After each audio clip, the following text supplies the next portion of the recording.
মাহে রমজানের মাসআলা অনেক কিছু গুরুত্বপূর্ণ। আপনাকে সাহরির মাসআলা, ইফতারের মাসআলা, তাহাজ্জুদের মাসআলা রমজানের সাথে, এরপরে রোজা ভাঙ্গে কিভাবে, রোজা নষ্ট হয় কিভাবে, রোজা মাকরু হয় কিভাবে, এগুলো জানা। এরপরে দিয়ে রোজা আমার কাছে কি চায়, রোজাতে গুনাহ থেকে মুক্ত থাকা, রমজানের শেষ 10 দিনে এতেকাফ করা, রমজানের প্রথম 20 দিনের মধ্যে কি কি বন্দিগি করা, শবে কদরের ইবাদত কি, তারাবির নামাজ কিভাবে পড়ে, কখন পড়ে, কেমনে পড়লে উত্তম, কতটুকু পড়লে উত্তম, এই সব কিছু রমজান সম্পর্কিত গুরুত্বপূর্ণ মাসআলা মাসাইল জানা আপনাদের উপরে ফরজ। আপনাদের উপরে ফরজ। আপনারা খামখেয়ালি করতেছেন। রোজার কিতাবে আনছে ভাত খাওন, সন্ধ্যা রাইতে ইফতার করুন, এই তো রোজা। এটারই শেষ রাত্রে দুগা ভাত খাও ভাঙ্গাস তেলাফিয়া দিয়া, আর সন্ধ্যা রাত্রে বুট মুড়ি খাও, এই এতটুকুই রোজা না। রমজান অনেক গুরুত্বপূর্ণ ইবাদত। আপনি কি মনে করেন 2টা মাস থাকতে আল্লাহ নবী সাল্লাল্লাহু আলাইহি সাল্লাম যে মাসটার জন্য টানা 2 মাস দোয়া করতেন, কাকুতি মিনতি করতেন, আল্লাহর রসুল সাল্লাল্লাহু আলাইহি ওয়াসাল্লাম, যার আমলের, যার নেকির কোনো ঘাটতি ছিল, কথা বলেন না কেন, যার কোনো এক জাররা গুনাহ ছিল, তো তাহলে তিনি যদি, যিনি মাসুম, যিনি নিষ্পাপ নবী, যার একটি স্পট নাই, যার হাসরের ময়দানে কোনো গুনাহ নাই, আর এক গুনাহ থাকবে কোত্থেকে? উম্মতের জন্য সুপারিশ করবে তিনি জান্নাতের উদ্বোধন করবেন। হাসরের ময়দানে আল্লাহকে প্রথম তিনি সেজদা দিবেন। আল্লাহর সামনে হাসরের ময়দানে নবী প্রথম কথা বলবেন। আল্লাহর নবীর হাতেই হাসরের ময়দানে আল্লাহর প্রশংসার পতাকা নবীজির হাত মুবারকের মধ্যেই থাকবে। অগণিত মর্যাদা, অগণিত বৈশিষ্ট্য নবীজির। হাসরের ময়দান পরকালকে কেন্দ্র করে সেই নবী 2 মাস লাগাতার আল্লাহর কাছে দোয়া করতেন, মাওলা 2 মাস আর মাত্র এত কাছে এনে হায়াতটা নিয়েন না মাওলা, রমজানটা দেখাইয়া যা হয় হবে, কিন্তু রমজান পর্যন্ত পৌঁছায়, অবাল্লিগ না রমাদান, দেন না মাওলা, রমজান পর্যন্ত পৌঁছায়। মাহে রমজান, এই রমজানে রোজা রাখার যেই গুরুত্ব, সেটা ছুটে গেলে পরবর্তী 1000 রোজা কাজা করলেও এই ওয়াক্তর সময়ে যেই রোজা, সেই মর্যাদা, সেই বৈশিষ্ট্য, সেই গুণাগুণ আর মিলবে আর হবে না। আমি আমার বাসায় দেখছি অনেক সময় ওই চা যে বানায় বাসায়, দুধ চা, তো এই চা যদি আরেকবার গরম করে দেয়, মানে একবার দিছিল চা, আগের সার রয়েছে কদ্দুরিটা, যদি আরেকবার গরম হইটা আর মোটেই স্বাদ লাগে। প্রথমবারের চাটার স্বাদ আর কি হয় না, আর আসবে না কোনো। ওইটার এই সারে যদি আরো 13 বারও জাল দেয়, ওইটা হয় না, ওই মজাটা আর আসে। এই জন্য আমরা আপনাদের কাছে এটা বুঝাইতে চাই, আমাদের প্রত্যেকের সামনে নিজের হায়াত, নিজের জিন্দিগি, নিজের সময়, নিজের এই মৃত্যুর আগের সময়টাকে কাজে লাগাবার, দামি বানাবার শর্ট একটা কোর্স, অল্প সময়ে নিজের আখেরাত সুন্দর করার, অনন্তকাল সুন্দর করার একটা সর্বোত্তম, মুখ্যম, উত্তম সময় আমাদেরকে হাতছানি দিয়ে ডাকছে, সেটাই মাহে রমজান। সেটা কি? মাহে রমজান। মাহে রমজান প্রতি বছর ঘুরে ঘুরে আসে। প্রতি বড় মেহেরবান এক দয়ালু মালিক আল্লাহ তাআলা 30 বছর যদি আমার হায়াত হয়, 30 বার আমাকে মাহে রমজান দিয়েছে। 40 বছর যদি আমার হায়াত হয়, 40 বছর আমাকে মাহে রমজান দিয়েছে। প্রতি বছর একবার আল্লাহ বলে, আল্লাহ বান্দা ঠিক আছে 11 মাস তো কদর করলা না, ঠিক আছে যাও 1 মাসে কদর করো। ওয়াদা দিলাম বান্দা 1 মাস যদি ঠিক মতো রমজান এবং রোজা এবং আমার হুকুম সব কিছু একবারে মনে করো ওষুধে খাইতে আসো, এই হিসাবে 1টা মাস যদি নিজেকে কন্ট্রোল করো, নিয়ন্ত্রণ করো, নিজেকে গড়ে তোলো, আমার হুকুম, আমার বন্ধু রসুলের হুকুম যদি মেনে চলো, 31 দিন লাগবে না, 29 অথবা 30 দিনের মাথাতেই তোমাকে মুত্তাকি বানাইয়া বেহেশতে পাঠাই দেব। এক চাঁদ উঠলে আমার হুকুম মানা শুরু করবা, আরেকটা চাঁদ উঠলে তোমার বেহেশতের গাড়ি তুলে দেব, জান্নাতের গাড়িতে তুলে দেব। যাও, 31 দিন লাগবে না বললাম, যাও। 30 দিনের প্রেসক্রিপশন। দুনিয়ার ডাক্তাররা তো বলে 14 দিন পরে আবার দেখা করবেন, প্রেসক্রিপশনে লেখা থাকে। 1 মাস পরে কি করবেন, সাইড দিয়ে লেখা থাকে না, দেখা করবেন। রব্বুল আলামিন বলেন না না, আর লাগবে না, 1 মাস। 1 মাস কথাটা মানো, গুনাহ ছাড়ো, নাফরমানি ছাড়ো, বন্দিগিতে লাগো। 1টা মাসের মাথায় ইনশাআল্লাহ, আল্লাহর ওয়াদা এটা, লাআল্লাকুম তাত্তাকুন, আমি অবশ্যই তোমাদেরকে মুত্তাকি বানিয়ে দেব, আর যে মুত্তাকি হবে সে জান্নাতি হবে। উইদ্দাত লিল মুত্তাকিন, আল্লাহ তাআলা বলে জান্নাত বানানোই হয়েছে মুত্তাকিদের জন্য।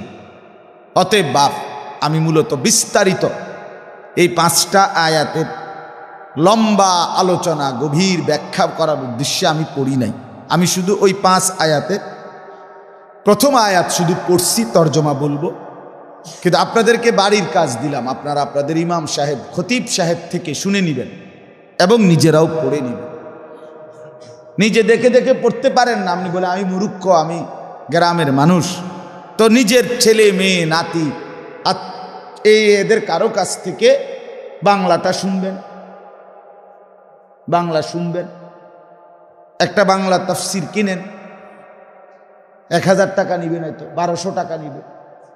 তাফসিরে তাওজিহুল কোরআন, আল্লামা তাকি উসমানী দামাত বারাকাতুহুমের লিখিত, ওইটা কিনেন, সর্বোচ্চ 1300-1400 টাকা, 3 খণ্ডে বাংলায় পাওয়া। আপনি শুধু শুনবেন, নিজে পড়লে নিজে পড়বেন, নিজে না পারলে বুড়া মানুষ, ঠিক আছে, আপনার নাতিকে বলেন, ছেলেকে। আমি আমার নানিরে আজীবন দেখছি, আমার নানি, আমার আপন নানি, আজীবন আমি নানিরে দেখছি। আমার ছোটবেলায় যতবার আমি নানির কাছে বেড়াইতে যাইতাম, আমার ছোটবেলায় আমরা নানির বাড়িতে বেড়াইছি বেশি। নানির বাড়িতে গেলেই, নানার বাড়িতে নানি দেখা হইলেই প্রথম এই কথা কইতো, নাতি, নানির ওগা সুরাত তর্জমা শোনাও না, তুমি তো মাদ্রাসাত পাও। সবসময় নানি কইতো।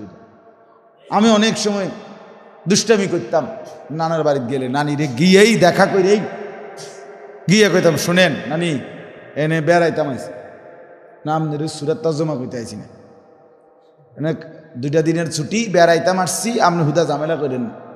হ্যাঁ, আপনার কাছে যদি সারাক্ষণ বইয়া বইয়া তর্জমা শুনাইতে হয়, তা আমি বেড়ামো কখন? মানে তখন তো ছোট ছিলাম, এটা মনে করতাম আর কি। আহা, সেই নানি বলতো, নাতি, নানু তোর লাগে তো টাকা রাখছি, তোমারে টাকা দিব, বই কিনো, কিতাব কিনো, বা যেটাই খাইও। তো নানি তাহলে আচ্ছা, তো ঠিক আছে। ছোট তখন তো এটা মনে করতাম যে টাকা দিবে নানি, 100 টাকা 200 টাকা। তাইলে এটাই বললাম, আল্লাহ তাআলা আমাদেরকে বুঝার তৌফিক দান করেন। আপনারা অবশ্যই এই 5টি আয়াতের তর্জমা সবার কাছে অনুরোধ করলেন, শুনে দেখেন আল্লাহর কোরআন, আল্লাহ কি বলছে, আপনি অনেক মজা পাবেন। মানুষ জানলে বুঝলে ওই কর্মের স্বাদ পায়, মজা পায়, মজা পায়। আর শরীয়তের মাসআলাও এটা, যেই আমলের যেই হুকুম, ওই আমলের মাসআলা জানা, বিধিবিধান জানারও সেই হুকুম। এটা আপনি যে কোনো আলেম রিজিকারে জানবেন। অর্থাৎ নামাজ 5 ওয়াক্ত, এটা ফরজ না সুন্নত, এই জন্য এটার বিস্তারিত সকল মাসআলা জানা, এটাও ফরজ। রোজা, এটা এই যে রমজান মাসের রোজা, এটা ফরজ না নফল? অতএব কসম, এটার মাসআলা জানা, এটার বিধিবিধান জানা, এটার হুকুম জানা, কি কেমনে রোজা, কি রোজা, কখন রোজা, কদ্দুর রোজা, ভাঙ্গে কখন, থাকে কখন, ক্ষতিগ্রস্ত হয় কখন, ইত্যাদি বিস্তারিত জানা, এটার হুকুম জানা, এটাও ফরজ, এটাও ফরজ। তাহলে যেই আমলের যেই হুকুম, ওই আমলের মাসআলা জানা, বিধিবিধান জানারও কি সেই। তাহলে আপনি যে জানেন না, আপনি যে নামাজের অসংখ্য মাসআলা জানেন না, নামাজের মাসআলা এতটাই জরুরি যে একেবারে কসম খোদার আমি এখনো প্রতিনিয়ত নামাজের মাসআলা নিয়ে পেরেশান থাকি। আমি নিয়মিত নতুন নতুন এই পেরেশানি তৈরি হয়, তো জিজ্ঞেস করি উলামায়ে কেরামের। আর আমাদের অসংখ্য মুসল্লিরে জিজ্ঞাসা করে দেখেন, চাচা আমি এই গত 2 দিন আগেও আল্লামা মুফতি আমজাদ সাহেবরে জিজ্ঞাসা করছি, এই যে যার মাদ্রাসার উস্তাদ এখানে বয়ান করলো এখন, এই যে হুজুর উনি ওই খানকার, আমি ওনারে বললাম যে আমার উর্দু একটা পূর্ণাঙ্গ কিতাবের নাম কোন যেটাতে নামাজের খুঁটিনাটি সব মাসআলা পাওয়া যাবে। এই 2-3 দিন আগেও বলছে, উনি নাম বলছে আমার, আমি কেনার জন্য ঢাকা ফোন করাইছি।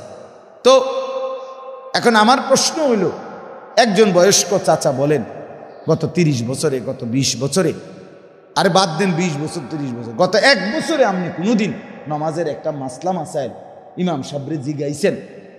আপনি কম ইনসাফের কথা কম না, নিজেরে মাতবর মনে করে এই বন দুগা খায়, বিড়ি খায়, চা কদ্দুর ফানি দিয়ে বন দিয়ে ভিজাইয়া খায়, সালাদ এই বাদ দুগা খায়, আর নিজের মতো করেই নামাজ পড়ে নিজের মনে, মানে কেউরে কিছু দেখাবেও না, কেউরে বলবেও না, শিখবেও না। না না আমি বুড়া মানুষ, আমি কি ভুলেবো কি লেগে? আমি কি বাতাসে বুড়ো হয়েছি? পণ্ডিত মাতবর। আশ্চর্য কথা, আপনি মাঝে মাঝে নিজের নামাজ, নিজের অজু গোসল সূরা কেরাত শিখে নিলে ক্ষতিটা কি? যদি একটু ভুল থেকে যায় তাহলে তো আখেরাতে বরবাদ হয়ে যাবে, হবে কি না বলেন? আখেরাতে উপলব্ধি হইলে তখন কি লাভ হবে? এজন্য মাহে রমজানের মাসআলা অনেক কিছু গুরুত্বপূর্ণ।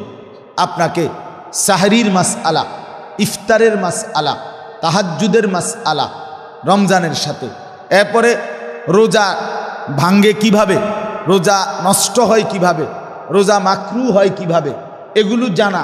এরপরে দিয়ে রোজা আমার কাছে কি চায়, রোজাতে গুনাহ থেকে মুক্ত থাকা, রমজানের শেষ 10 দিনে এতেকাফ করা, রমজানের প্রথম 20 দিনের মধ্যে কি কি বন্দিগি করা, শবে কদরের ইবাদত কি, তারাবির নামাজ কিভাবে পড়ে, কখন পড়ে, কেমনে পড়লে উত্তম, কতটুকু পড়লে উত্তম, এই সব কিছু রমজান সম্পর্কিত গুরুত্বপূর্ণ মাসআলা মাসাইল জানা আপনাদের উপরে ফরজ। আপনাদের উপরে ফরজ, আপনারা খামখেয়ালি করতেছেন। রোজার কিতাবে আন্দাচ্ছা ভাত খাওন, সন্ধ্যা রাইতে ইফতার করুন, এই তো রোজা। এটারই শেষ রাত্রে দুগা ভাত খাও ভাঙ্গাস তেলাফিয়া দিয়া, আর সন্ধ্যা রাত্রে বুট মুড়ি খাও, এই এতটুকুই রোজা? না, রমজান অনেক গুরুত্বপূর্ণ ইবাদত।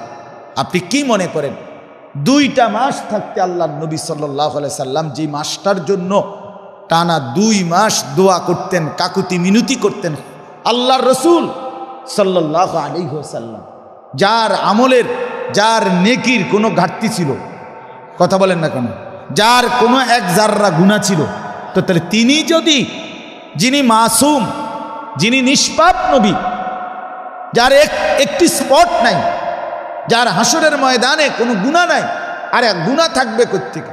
উম্মতের জন্য সুপারিশ করবে তিনি জান্নাতের উদ্বোধন করবেন, হাসরের ময়দানে আল্লাহকে প্রথম তিনি সেজদা দিবেন, আল্লাহর সামনে হাসরের ময়দানে নবী প্রথম কথা বলবেন, আল্লাহর নবীর হাতেই হাসরের ময়দানে আল্লাহর প্রশংসার পতাকা নবীজির হাত মুবারকের মধ্যেই থাকবে। অগণিত মর্যাদা, অগণিত বৈশিষ্ট্য নবীজির হাসরের ময়দান, পরকালকে কেন্দ্র করে। সেই নবী 2 মাস লাগাতার আল্লাহর কাছে দোয়া করতেন, মাওলা 2 মাস আর মাত্র এত কাছে এনে হায়াতটা নিয়েন না মাওলা, রমজানটা দেখাইয়া যা হয় হবে, কিন্তু রমজান পর্যন্ত পৌঁছায়, অবাল্লিগ না রামাদান, দেন না মাওলা রমজান পর্যন্ত পৌঁছায়। এই জন্য আমি আজকের মূল বক্তব্য আমার এই কথাটাই, মাহে রমজানকে কদর করেন বাপ। একজন মুসলমানের উচিত রমজান মাসে একটু আলাদা প্রস্তুতি নেওয়া ইবাদত। আমি রমজানের জন্য আমার অন্যান্য ব্যস্ততাকে আপনি কমান, আপনাকে এটা করতেই হবে। আপনার যদি আখিরাত লাগে, আপনি যদি মুত্তাকি হতে চান, আপনাকে একটু হইলেও আলাদা আপনার কথাবার্তা, চলাফেরা, আপনার কর্মব্যস্ততার ভিতর দিয়ে আপনার মধ্যে এটা বুঝতে হবে যে আপনি রমজানকে আলাদা ইবাদতের জন্য প্রাধান্য দিচ্ছেন, এটা বোঝা যাইতে হবে। আপনি যদি আব্দুল কাদের জিলানিও হন, আপনি যদি কাবা শরীফের ইমামও হন, তারপরও আপনার উচিত মাহে রমজানে আপনার দ্বারা বোঝা যাইতেছে যে এবারটা রমজানের কারণে একটু আলাদা। কথা বোঝেন না কথা। উনি ব্যবসা কমায় দিছে, দোকানের টাইম কমায় দিছে, দুনিয়াবি যায় ঝামেলা কমায় দিছে, অন্যান্য কাজ কমায়া দিছে, শুধুই আল্লাহর ইবাদত, জিকির, তেলাওয়াত, বন্দিগি, কান্নাকাটি, দোয়া, ইস্তেগফার, এই জিকির আজকারের মধ্যে লেগে গেছে। আমাদের যে সকল মসজিদে তালিম হয় ফাজাইলে আমাল, শেখুল হাদিস হজরত মাওলানা জাকারিয়া রহমতুল্লাহ আলাই, এই উনার জীবনীর মধ্যে আছে, উনি 60 বছর যিনি একটানা বুখারী শরীফ পড়াইছেন, এই বিশ্বের শ্রেষ্ঠ মুহাদ্দিস, যুগ শ্রেষ্ঠ আলেমে দিন তিনি যখন রমজান মাস আসতেন পুরা পৃথিবী থেকে আলাগ হয়ে যাইতেন। কোনো মানুষের সাথে দেখা সাক্ষাৎ কথাবার্তা, কোনো সফর, কোনো বয়ান, কোনোখানে যেতেন না। তো পুরা সাহারানপুর, ওনার যেখানে থাকতেন ভারতের সাহারানপুর এলাকার মধ্যে সমস্ত মানুষের মুখে মুখে তখন এই আওয়াজ উঠত, সবাই বুঝতো, বলতো শায়েখের এখন রমজান মাস, শায়েখের এখন কি রমজান। অর্থাৎ যে কোনো মানুষকে দেখতো যদি দূর থেকে আইসা ওনার সাথে দেখা করতে আসছে, যেমন আমি সকালবেলা 12টার আগে আমার মাদ্রাসায় প্রতিদিন লোকজন দেখা করতে আসে আমার লগে, মাহফিলের বিষয়াদি নিয়ে কথা বল। কারণ 12টার আগে আইলে আমার হুজুররা সবাই কয় যে হুজুর এখন ঘুমে, মানে অর্থাৎ আপনি এত আগে দেখা করতে আসতেন না, বইয়ে তখন লাগবে। কথাটা বুঝছেন? এটা তারা বুঝে জানে। তো ওনারা সবাই জানতেন যে শায়েখের এখন রমজান মাস, উনি রমজান মাসে গোটা দুনিয়া থেকে আলোক হয়ে যায়, গোটা পৃথিবী থেকে আলোক হয়ে যায়। এক মুমিনের বৈশিষ্ট্য, এক মুমিনের সিফাত এটা। আমরা একবারে সাধারণ, আমরাও আলহামদুলিল্লাহ এখন সব কথায় রমজানকে উল্লেখ করে কথা কই, টার্গেট এটাই, ভাই রমজানের আগে আর খালি নেই, আবার রমজানের পরে, রমজান পর্যন্ত ওনার ঝামেলার যাইন। আমার 8 তারিখ, মার্চ মাসের 8 তারিখ উমরার ফ্লাইট, তো আবার রমজানের শেষে থেকে, অর্থাৎ সব কথায় রমজানের আগে এই টাকাটা মিলাইতে হইব, রমজানের আগে এই কাজটা শেষ করতে হইব, রমজানের আগে এই সিলেবাসটা শেষ করতে হইব, রমজানের আগে বন্ধ দিয়ে লাইতে হইব, রমজানের কয়দিন আগে আবার খোলা হবে মাদ্রাসা। মানে এই কথাবার্তি যেটাই কই, শব্দ কোনটা? রমজান। শব্দ হলো রমজান। মোমেনের মুখে এখন শুধু রমজান, মোমেনের জপ হবে এখন মাহে রমজান। মাহে রমজান, আমার রমজান আসতেছে, আমার পরিবর্তন, আমার জান্নাতের সুযোগ আসতেছে, আমার নিজেকে পাক সাফ করার সুযোগ আসতেছে। এটা যদি আমরা না বুঝি, আমাদের আখেরাত, আমাদের মৃত্যু পরবর্তী জিন্দেগি কষ্ট হবে। এই জন্য আমি এই আয়াতের মাধ্যমে আল্লাহ তাআলা আমাদেরকে শুরু করলেন কথা, ইয়া আইয়ুহাল্লাযীনা আমানু, হে ঈমানদারগণ। তাহলে কাদেরকে বলছে? আমাদেরকে না অন্য কাউকে? আবার বলেন, ইয়া আইয়ুহাল্লাযীনা আমানু, হে মুমিনগণ, হে ঈমানদারগণ, কুতিবা আলাইকুমুস সিয়াম, তোমাদের উপরে ফরজ করা হলো সিয়াম, রোজা। কামা কুতিবা আলাল্লাযীনা মিন ক্বাবলিকুম, যেমন ফরজ করা হয়েছিল তোমাদের পূর্ববর্তীদের উপর। কেন ফরজ করা হলো রোজা? লাআল্লাকুম তাত্তাকুন, যেন তোমরা অবশ্যই হতে পারো মুত্তাকি, তোমরা তাকওয়া অর্জন করবে, আল্লাহ ভীতি অর্জন করবে, গুনাহমুক্ত জিন্দেগি অর্জন করবে। দেখেন আল্লাহ তাআলা বলছে তোমাকে আমি মুত্তাকি বানাবো এই মাসে, আর মুত্তাকি বানাইলেই তুমি জান্নাতি, মুত্তাকি বানাইলেই জান্নাতি। অতএব আপনাদের কাছে আমি অনুরোধ করছি, যুবক ভাই তোমরাও আমার একটা বিশেষ কথা শোনো। রোজা নিজের চরিত্র, নিজের ইজ্জত, নিজের সম্ভ্রম, নিজের আখলাক পবিত্র রাখার, সুন্দর করার সবচেয়ে কার্যকর একটি যুগান্তকারী পদ্ধতি রোজা, সিয়াম সাধন। রোজা মানুষের শাহওয়াত কমায়, রোজা মানুষের লজ্জাস্থানের চাহিদা কমায়, এই জন্য মানুষের চরিত্র সুন্দর। এই জন্য নবী সাল্লাল্লাহু আলাইহি সাল্লাম বলছেন, ইয়া মাশারাশ শাবাব, হে যুব সমাজ, আহা কি শব্দ এটা! আমি অবাক হই, এরকম কোনো হাদিস নাই হে বুড়া মিয়ারা, এরকম কোনো নবী ডাকেন, কিন্তু যুবককে নবী আলাদা ডাক দিয়েছে, ইয়া মাশারা শাবাব, হে যুব সমাজ। রাসূল বলছে, এই শব্দ যদি এখন নবীর মুখে শুনতাম কেমন লাগতো? নবীজি যখন ডাক দিত, যদি হে নওজোয়ান এধার আও, আমি ডাকছি তোমার, কি মজাটা হইতো। তো নবীজি সাল্লাল্লাহু আলাইহি সাল্লাম বলছেন এটা, ইয়া মাশারা শাবাব মান ইসতাতা মিনকুমুল বাআতা ফালিয়াতাযাওয়াজ, তোমাদের যাদের বিবাহের সক্ষমতা, শারীরিকভাবে, আর্থিকভাবে, পারিপার্শ্বিক সব দিক বিবেচনা করে তোমরা বিয়ে করে ফেলো। চরিত্র নষ্ট করো না, আখলাক নষ্ট করো না।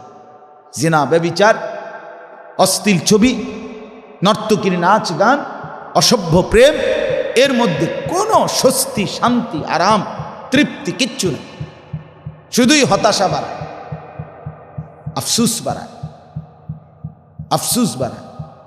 এরপরে নবীজি বলেন, ফাইন্নাহু আগাদ্দু লিল বাসার ওয়া আহসানু লিল ফারজ, কেননা বিবাহ চোখকে নিয়ন্ত্রণ রাখে, লজ্জাস্থানকে পবিত্র রাখে, হেফাজত করে।